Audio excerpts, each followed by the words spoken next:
All right, let's jump right into this explainer. We're looking at the high-stakes reality of sizing a massive 48-volt, 30 kWh battery bank.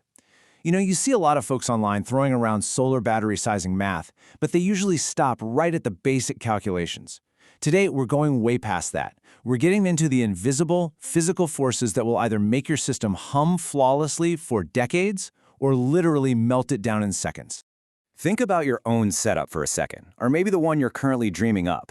Have you ever actually measured the real DC current under a full inverter load? Or better yet, what physically happens when your battery bank dumps 200 amps all at once? See, most people just kind of assume that if you plug a bunch of batteries together, the electricity will sort itself out. But man, that assumption, that's incredibly dangerous. So, we're going to absolutely shatter this illusion of just counting batteries. It's time to shift from basic battery math into a true systems engineering mindset.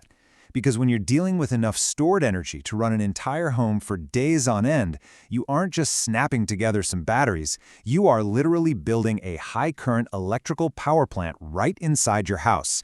And that requires some serious engineering. Here's how we're breaking it down today.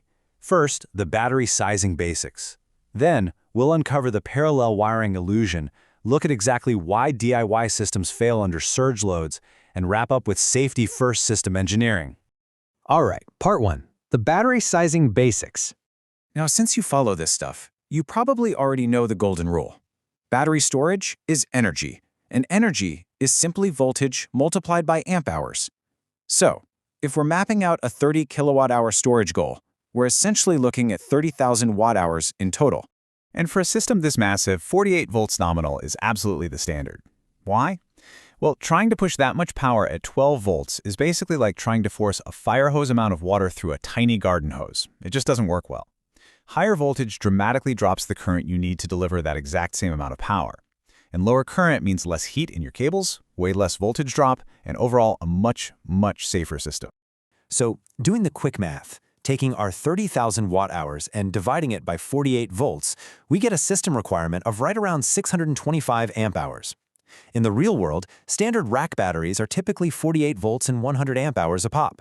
So that translates to roughly 6 of these rack batteries wired up in parallel to hit our target capacity.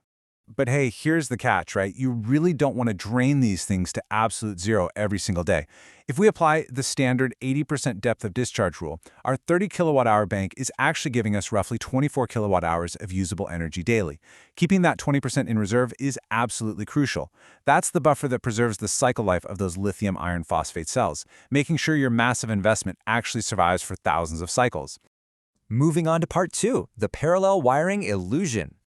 We really need to pause and think about the sheer scale of electricity moving through these wires.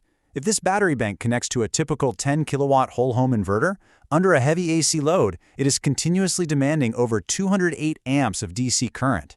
Just to put that into perspective for a second, that is literally enough current to weld metal. And that's before we even factor in inverter efficiency losses. 200 amps is a monstrous amount of DC current to have flowing through your house. Which brings us to a huge misconception. Parallel wiring, it's kind of an illusion. People assume that with 6 batteries, that 200 amps just neatly divides itself perfectly evenly among them.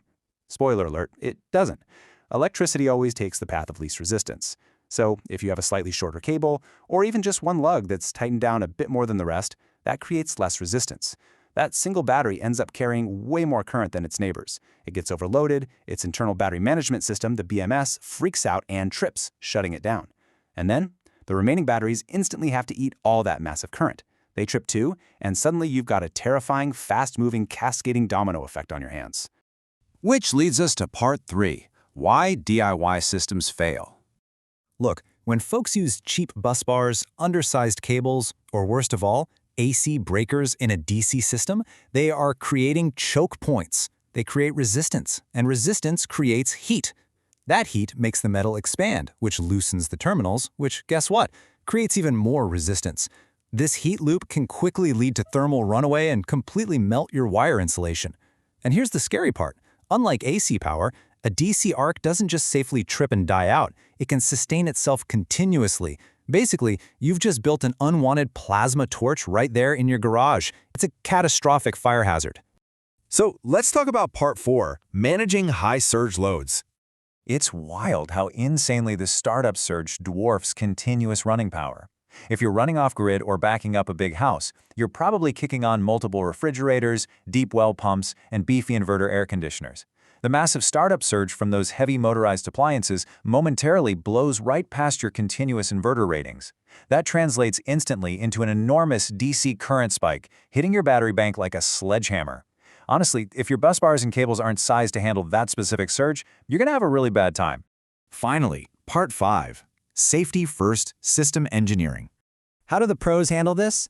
They neutralize these threats by using heavy, thick, solid copper bus bars that can soak up those massive surges without breaking a sweat. Crucially, they use perfectly equal-length battery cables. This ensures the resistance is perfectly balanced and every battery shares the load equally. No slackers, no overachievers. They also rely on Class T fuses, which are uniquely designed to instantly stop catastrophic fault currents dead in their tracks. And they strictly use DC-rated breakers. Never, ever use cheap AC substitutes. And lastly, they lock in strict CAN or RS-485 communication protocols between the batteries and the inverter to stop voltage drift and uneven charging. To bring it all together, make sure you keep this 6-step checklist handy. This is the entire safety-first engineering process for taking your raw energy requirements and building a thermally safe, rock-solid power system. It walks you from the basic math all the way down to that critical bus bar and fuse sizing at the end. If you follow this, you are designing for true safety, not just chasing capacity. I'm going to leave you with this one vital thought for your next build. Voltage gets attention. Current causes heat. Resistance creates failures. So ask yourself, are you focusing so much on those flashy capacity numbers that you're totally ignoring the invisible heat that could burn the whole thing down? Thanks for joining this explainer. Keep asking those hard questions, stay curious, and always over-engineer for safety.